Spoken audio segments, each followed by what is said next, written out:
Elma Wine and Liquors YouTube channel. My name's Tim. I am here today to talk to you about bottled in bond. This is a phrase you may have heard or may have seen on a bottle of bourbon or rye and been a little bit confused about what exactly that means. So, what is bottled in bond? Bottled in bond is a legal terminology that a bourbon or rye or whiskey has to abide by in order to put that phrase on their bottle.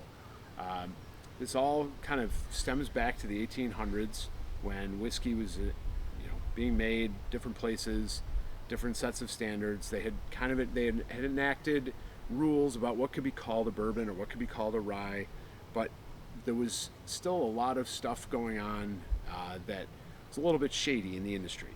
So, for example, some distilleries would make a product and then instead of actually aging it for the right amount of time, they would put some colorings in it. Today we would call that caramel coloring, that made it look darker than it actually should have been. Or they would put other additives or other flavors into it, or they would swap it out. They tell you that they're selling you a 7-year aged, and when you get it, it's only a 2-year aged. So what they enacted in 1897 was the Bottled in Bond Act. And what that said is that if you wanted your bottle to have that Bottled in Bond label on it, that you had to age your whiskey for a minimum of 4 years in a government bonded warehouse.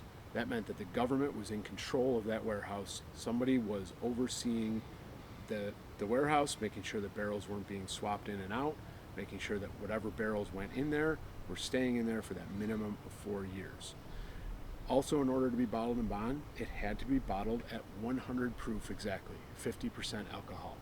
That helped alleviate some of the other kind of shenanigans that were going on at the time, where they'd water it down right before they'd sell it to somebody, so that they weren't getting that true product that they thought they were buying.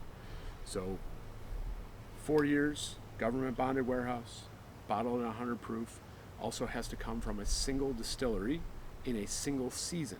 So a distilling season is from the harvest to mash to distillation, all happens within that set time frame of a season, which is generally the year, the harvest season in before the next harvest season.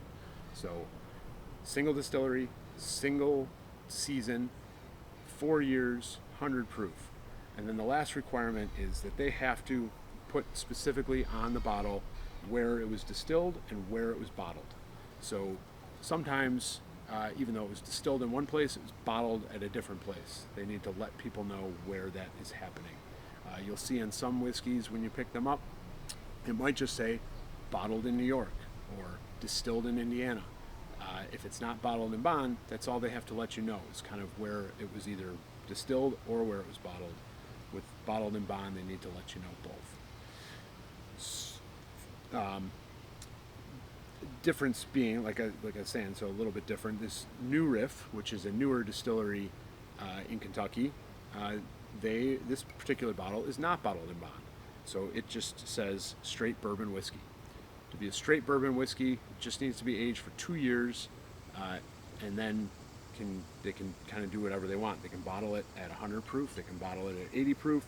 This particular one's bottled at 55.85%, which is 111.7 proof, or it can be a little bit less. You can get your 80 proofs or 90 proof bourbons as well. So not as many rules with the non-bottled in bond bourbons. Something like the Evan Williams, they do theirs for, I believe it's exactly 4 years, 4 years, or at least 4 years, 100 proof, standard kind of stuff. But they don't have to stop at 4 years. This Henry McKenna, for example, is a 10-year aged bottled in bond. So as long as they leave those barrels in that bonded warehouse for more than 4 years, they can go as long as they want and put that age statement on it. And what you're getting from this kind of tax stamp, and this one, they don't actually use the real tax stamps anymore.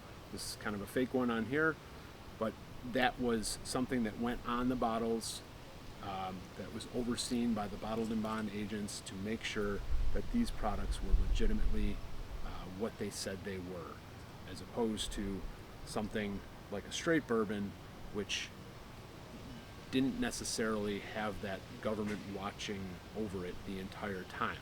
I mean, nowadays they're still pretty strict about just non-bottled and bond bourbons as well. You can be almost guaranteed that what you're getting, what they're saying on the label, is what you're getting in the bottle. This one, for example, is a 4-year bourbon, but it doesn't have to be bottled at 100 proof because it's not bottled and bond. So I hope that clarifies the bottled and bond for people out there. If you have any further questions about it, please feel free to leave those questions in the comments below or send us a message. We're happy to talk more about it at a future date. And if you enjoyed this video, please make sure you like and subscribe and share it with a friend. Thanks for watching. Cheers.